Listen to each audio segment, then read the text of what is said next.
I am Afzal Ali. My message is working together with God, part 2. That's the most important part of the labor of the church.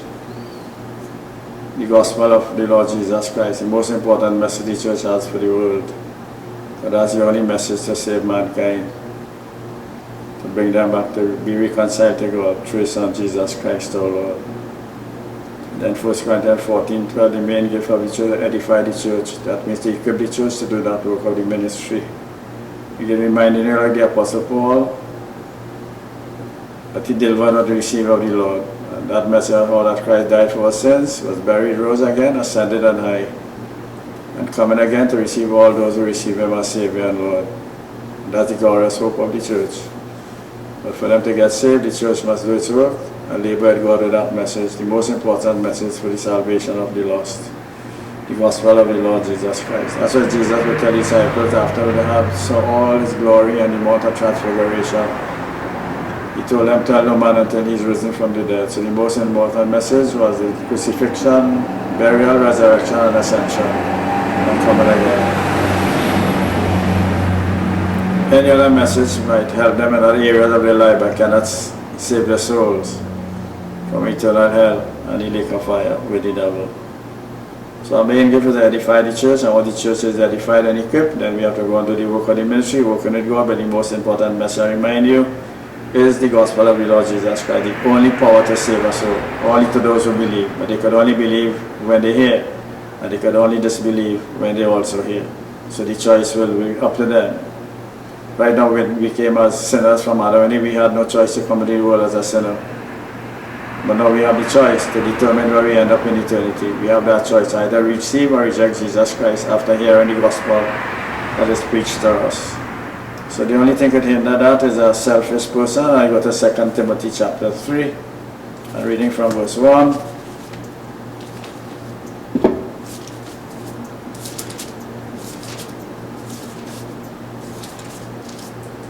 The Apostle Paul said, thus now in the last day perilous times shall come, dangerous times. For men shall be lovers of their own self, selfish, covetous, boasters, proud, blasphemers, disobedient to parents, unthankful, without natural affection, truce breakers, false accusers, incontinent, that is no self-control, despisers of those that are good, traitors, heady, high-minded, conceited, lovers of pleasures more than lovers of God. They have a form of godliness, but deny the power thereof. From such turn away. So lovers of pleasures is maybe lovers of the prominent frontline seats, to be seen of men that they're important to God. By the long gowns, and they get pleasure in that, like to be seen of men. And this is the last day sign. We are not to be seen of men and love that. We have to get the gospel going and love people enough to see them get saved through the gospel of Christ, and not end up with the devil in the lake of fire. So if you are selfish people, will be like a robber, like committing a robbery by not sharing the gospel. That means you are robbing people of their salvation message that could get them saved. And what is causing that? Because we have just ourselves and nobody else. That's what a selfish person does. Chiefly considering one's own interest, one's own advantage, and excluding others. But the church is supposed to be selfless. The church is just to be opposite of selfish. Selfless, self-denying, and self-sacrificing. Laying down our lives for others by sharing Christ. Like what Jesus did. He laid down His life for us. And we are admonished to lay down our lives for the brethren, just like He laid down His life for us. We don't have to go on a cross to be crucified, but sacrifice our lives and share it with other people and the gospel. Put away our own agenda and our own self-interest, and make sure that they get the gospel, that they can make a decision for themselves.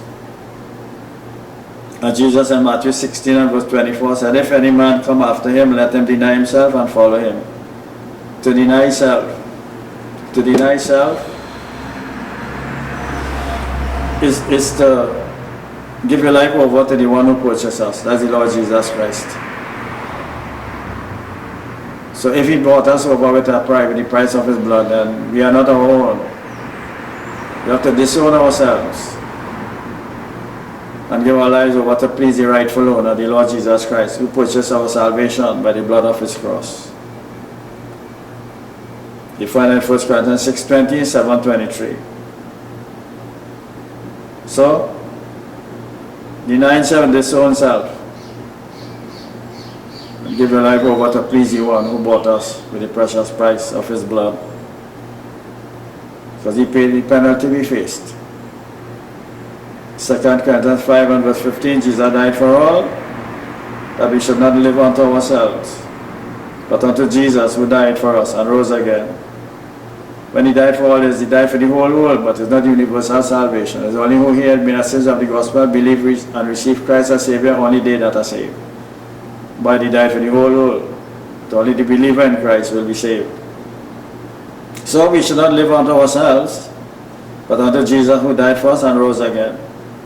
So Jesus became what we were, for us to become what he is. That means he made an exchange on that cross, took our sins upon himself who knew no sin, that we might receive the righteousness of God in him. So we become in right relationship with God through Jesus Christ our Lord.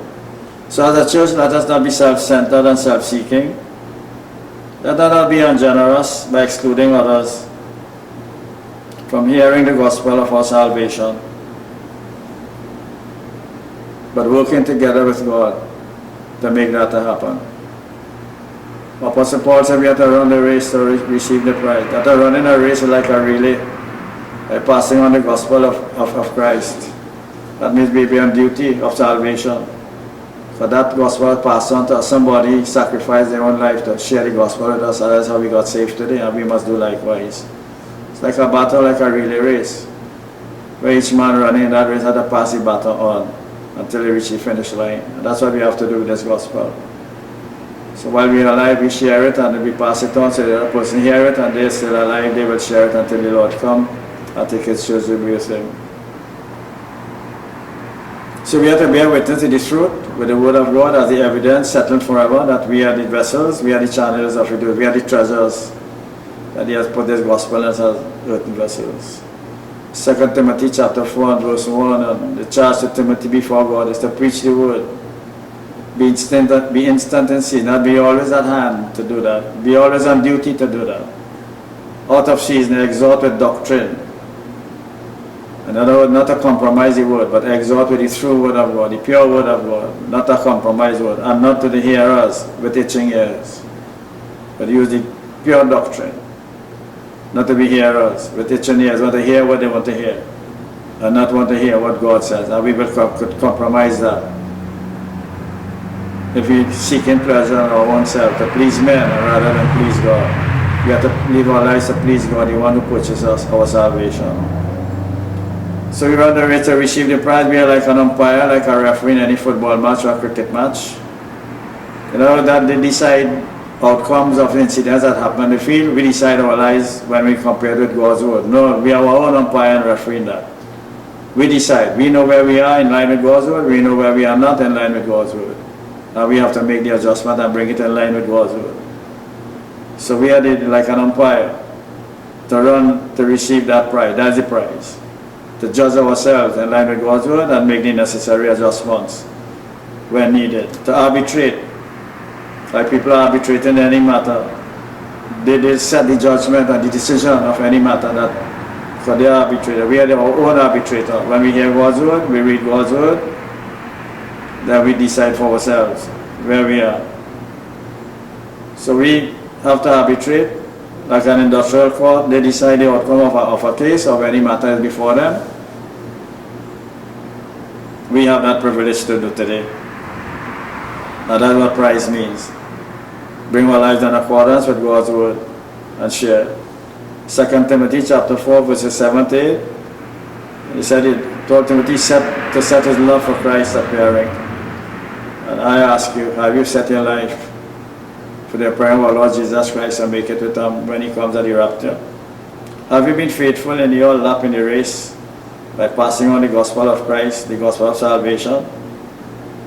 Like an umpire deciding the matter of any that happens on the field, or a referee? Are you always on duty? Are you always at hand to fulfill your call? Paul also told Timothy in 2 Timothy 3:16 to correct with doctrine, using scriptures to bring correction, both with severity and goodness of God. Just like God is a severe, God doesn't stand for sin, so he has to judge sin. It might be severe, but where he is, there is no sin, so he has to come with severity to judge sin. And before that judgment of sin would come, his goodness is that he sent his son to pay the price for our sin, so we'd have to come at that severe judgment of eternal separation from him. So, told Timothy to correct with doctrine, use the scriptures to do it, not opinion or man's doctrine, but use the scriptures, the finished word of God, the complete scriptures in the Bible. And you find also in Romans 11:23, Romans 8:30 said, whom God called, he also glorified. So we are already like position glorified in glorified bodies. Let us speak this truth in love, the whole counsel of God, not to hold back any part of the word to please men again, to make them comfortable. Sometimes when a seed is planted, it germinates. It's a lot of war down there, a lot of action down there, a lot of friction under the ground, because the life of the seed wants to come out, and the seed wants to hold on, the shell. But until the life doesn't break the shell, the seed cannot germinate and come out and germinate and be a plant, to be a fruit. And that's what happens to people. They get convicted of the sin when they are not saved. And when we are believers and we are not in line with God's word, we don't be convicted, but we've been led by the Spirit, and sometimes we put up a struggle and a fight like Israel and be a little bit stubborn and stiff-necked. But that is good when the seed is germinating. Sometimes that is very good when people are opposed and they come against you after scripture, but things are happening in the spirit that they are being troubled now. They're considering what is being said. And the old doesn't want to give up, and the new wants to give in. And that's when the war begins. And that's what happens when a seed is on the ground to bring forth a tree to bear fruit. Like the new wine in old wine skins. We'll lose the wine skin. You lose the wine. Because the old wine skins are already stretched. And when the new wine it begins to ferment, it cannot stretch the skin, so the dirty wind with the wine, the skin will burst and all the wine will go to waste.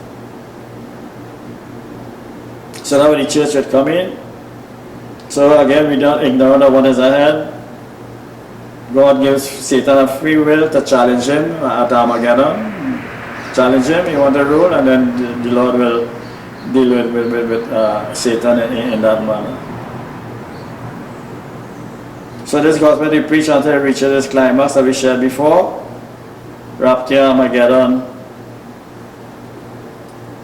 and the destruction of Satan, all who, that went with him to oppose God and try to continue to rule in this world. And God always give ample warning. So we have to run. We have our own umpires and referees, judge ourselves in line with God's word, come into self-judgment.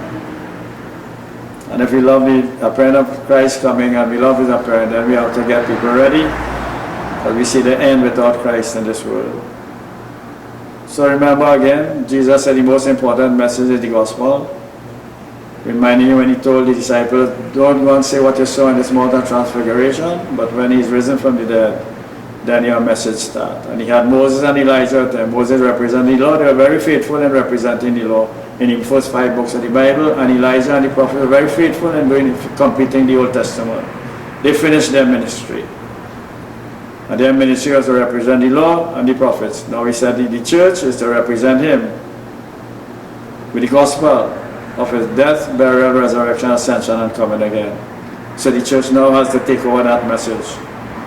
Moses, he fulfilled his, Elijah fulfilled his. That deals with the rapture.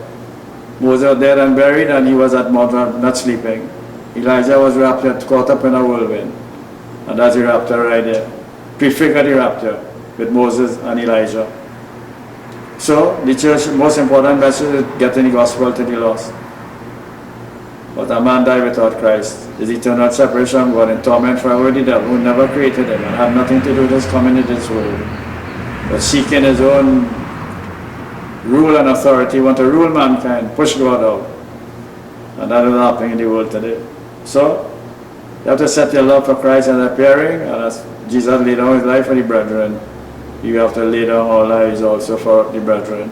Lay down life for all sinners. And we have laid down our lives by doing what we are called to do in preaching the gospel and helping the church who are stumbling with doctrinal knowledge, equip them to do the work of the ministry.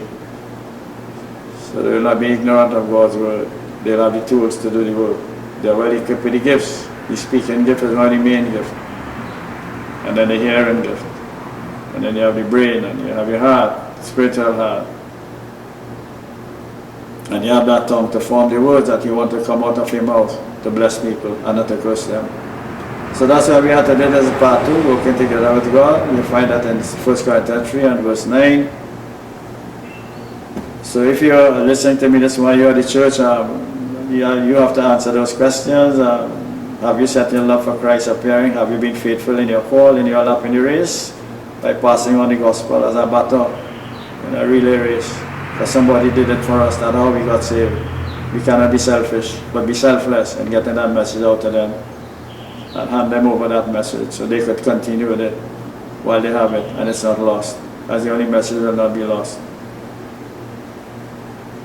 So we thank you again for the hearing, and if you are not saved, I ask you if you surrender your life to the Lord Jesus Christ. Say with me, dear God in heaven, I thank you for loving me that much to die for my sins. I believe you died for my sins. I believe you were buried and rose from the dead.